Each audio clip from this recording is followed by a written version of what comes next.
Good afternoon. I know it's been a long time since we've done material, so I'm going to pick up where we left off here on the chain rule. And I know I had introduced this topic the last class right before our exam. I know that was a long time ago. But remember, the chain rule is going to work with composite functions. Right? So remember, f of x composed with g of x, all right, is really going to have this form here. Wherever we see x and f of x, we substitute g of x. But again, the general idea is we have these composite functions. Now, what we can do is a little substitution. All right, you see this is our composite function f of g of x. All right, if we let this inner function g of x equal u, then our outer function f will be evaluated at u. All right, so y equals f of u, which is f of g of x. So one form of the chain rule, all right, will look like this. All right, so we have dy dx equals dy du times du dx. And I said in class you could almost envision that these du's cancel out like in as you would see in fractions. All right, so again, the derivative of our composite function f of g of x is originally the derivative of the outer function f prime, just evaluated at that inner function g of x, then times the derivative of the inner function g prime of x. All right, so there's really a couple forms. In example one, I'm going to use this first form where we use u and make a substitution. But really in general, for the rest of our work with the chain rule, I'm going to use the second form. And I mentioned this in class many weeks ago. It's a little more of a direct application of the chain rule. And I think it's a little more efficient and faster once you get used to it. All right, so I'll show you form one. You can use either form, of course, but I'll really tend to focus on this form. All right, so if you're going to use this substitution form, right, we have this composite function f of g of x, identify the outer function f, and let u equal g of x. All right, so here's our composite function. Now y is going to equal some function of u, and we calculate dy du times du dx, and that's how we get our original derivative. All right, so let's look at example 1. Okay, so here there's going to be an outer function we want to identify and an inner function. The outer function is some power to the 3/2. The inner function is 5x plus 4. So let's look at the solution. Whoops. Okay, so what they're going to do is say, okay, let u equal 5x plus 4, the inner function. So now y is u to the 3/2. And then we'll take our individual derivatives, right? U to the 3/2, we'll use our power rule. The 3/2 comes out front. Right, there's the 3/2, we subtract 1, 3/2 minus 1 is 1/2, and then dy du, right, you'll see here, of course, the derivative of 5x plus 4 is just going to be 5. And then we'll multiply those pieces, right, 5 times 3/2 is 15/2. And then we can take this our rational exponent form, 5x plus 4 to the 1/2, and make it a radical. Now, this example is really important. When we have y equals sine cubed of x, one thing you have to be careful with. Powers of trigonometric functions are written a little bit differently. You'll notice that the exponential number here, in this case the cube, is written as a superscript right above the trig function. All right, and I talked about even in the exam solution, a lot of times a little pre-manipulation of a problem can make it simpler to work with. So if you have a power of a trigonometric function, see how they rewrite it here? All right, this is really important, right? First thing you want to do is write this sine cubed x as sine of x cubed. And now what you see is the outer function is really something to the third power, which they'll call u cubed. The inner function is u is sine of x. So that manipulation is important. So now using this form, right, if we take the derivative dy du, that's a quick power rule derivative, there's 3u squared, and then the derivative of sine of x is just cosine of x. Now again, what you have to do is, once you get to this point where you see your function u here, you have to resubstitute back in to get the expression all in x. All right, so 3u squared is 3 sine squared x, cosine of x. Now, and again, I like the example they show here in the text. So here we have y equals sine cubed x. Here, y is sine x cubed. They may look very similar, but they are different.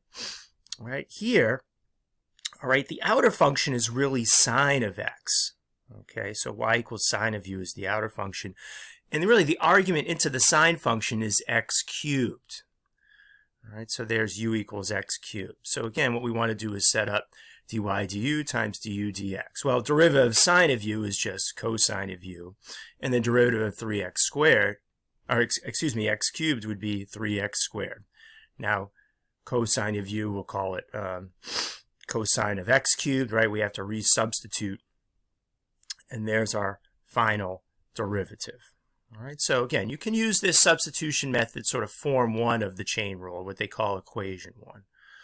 All right, but I'm going to really start to work with this other form more directly. All right, now I'm going to work through example 2 here in the text.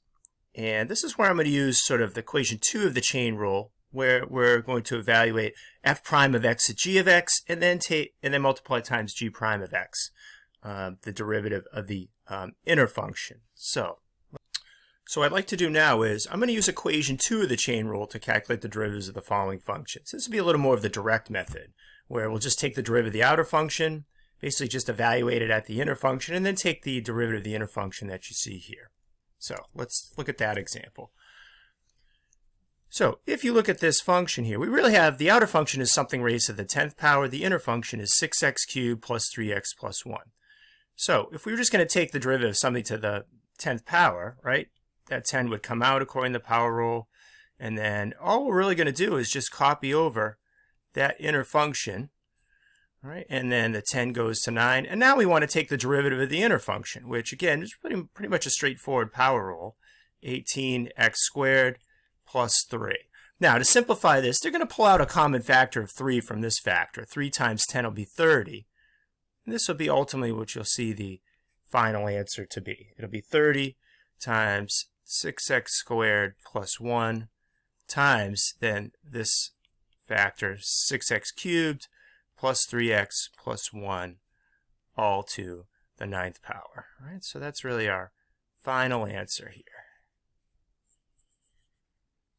All right.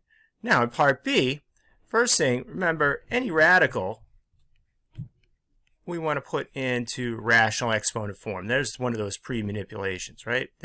So take the derivative, anything to the 1/2 power, well, we'd say it's 1/2. Now I'm going to copy over that inner function, whatever it is, right? This would become minus 1/2.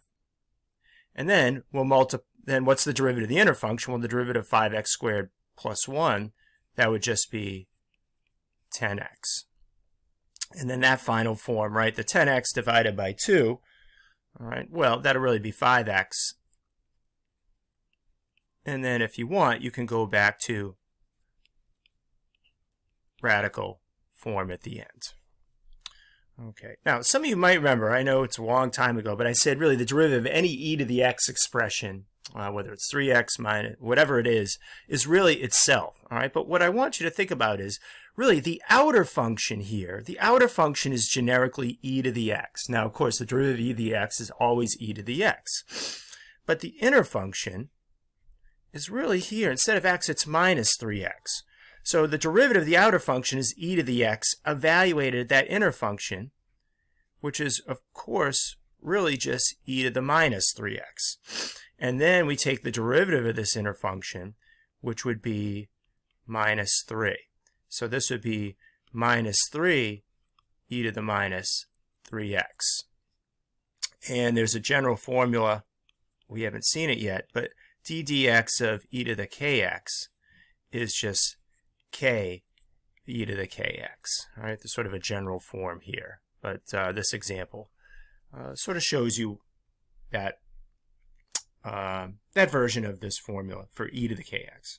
All right, now let's look at part C. This one's a little trickier. All right, so I'll try to step through this one carefully. Again, everyone sees the inner function here. We really have a quotient. We'll have to use the quotient rule to find the end of the derivative. But generically, the outer function is something to the 3rd power.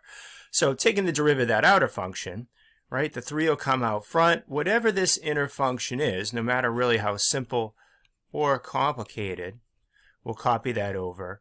All right, and then right, the 3 goes to 2. Now we have to take the derivative of this inner function. So we really have to use the quotient rule here.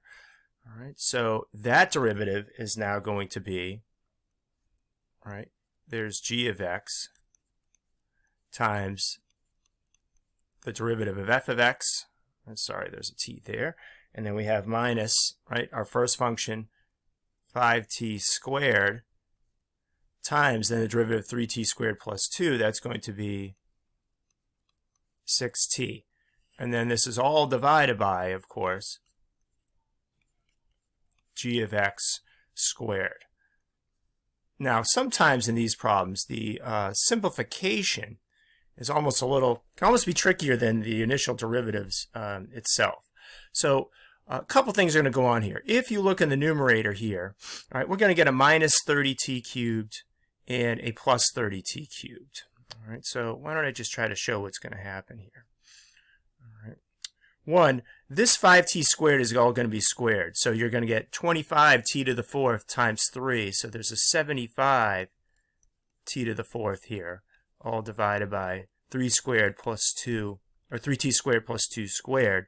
And then all over here, all right, this minus 30t cubed is going to cancel out, but you're going to be left with a 20t over 3t squared plus 2 squared.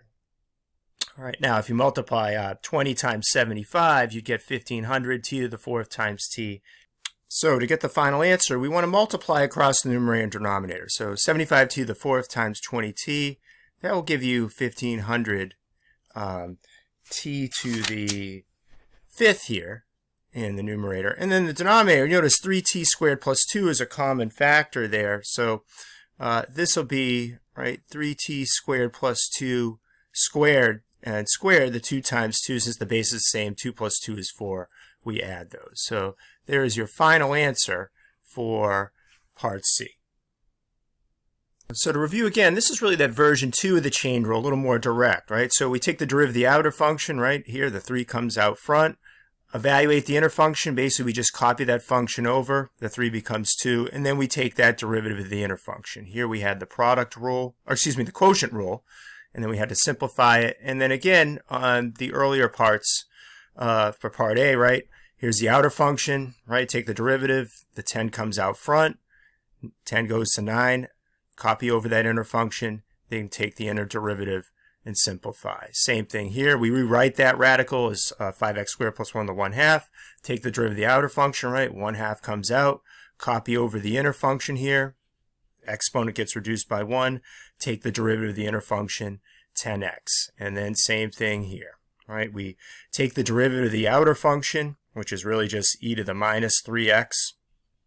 Okay, evaluated at the inner function. So e to the x evaluated really minus 3x. Then take the derivative of the inner function minus 3. And then again, I'll mention e to the kx. Sorry, my writing's a little messy here. Is sort of a definition we can just remember. E to the kx is always k e to the kx. But now that we're seeing the chain rule, you see where this definition comes from. So if you look at the solution in the textbook, all right, the text will show you mostly what I did. All right, they do reference sort of that version 1 when we have a function of u. But again, if we apply the chain rule directly, right, the 10 comes out front.